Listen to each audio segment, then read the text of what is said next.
A tariff, basically what it does is to raise the price of something.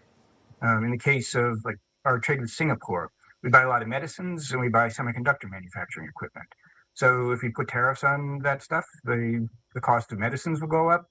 It costs more to make semiconductors in the United States. A lot of our imports are not bought as clothing and food. That's, inflation there is bad, but they're industrial inputs like steel and aluminum you're talking about. Those are bought by car companies, by machinery companies. If you're raising the prices of steel and aluminum on them, their costs go up. They become less competitive vis-a-vis international cars and refrigerators. So I think his logic doesn't really add up very well. What about this though? I mean, tariffs are something that can be slapped on, taken off, frozen, suspended, ramped up, etc. They're sort of flexible, right?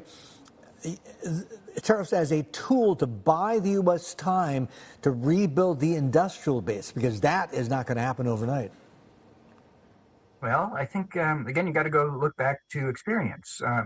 We've had steel and aluminum tariffs now for 7 years. We produced in the year before those steel tariffs about 81.6 million tons of steel. Last year we were at 81 million. We are using somewhat less. So there's a legitimate case for temporary tariffs in some cases when an industry is really struggling.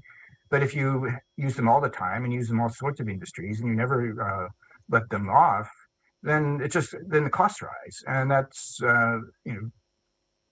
the outcome. It isn't a rebuilding at all, and we don't really make any more metal now than we did 7 years ago. So I think that you have to not be driven by your hopes and optimism. You have to be driven by analysis and experience.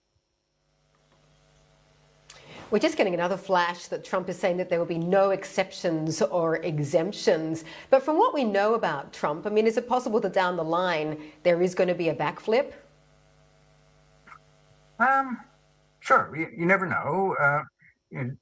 I would say the steel and aluminum tariffs of the first term, they went on and they basically stayed there. The Biden administration made some changes in them, kind of replacing some of them with quotas, and there was always an exemption for Canada and Mexico. So you never know, but I wouldn't assume that's the case at all. I think it's more likely we're going to have high metal prices for some time to come. So this is maybe it's good news for some metal producers, kind of bad news for some home builders and car makers. You have to think of all those things before you go ahead with something like this.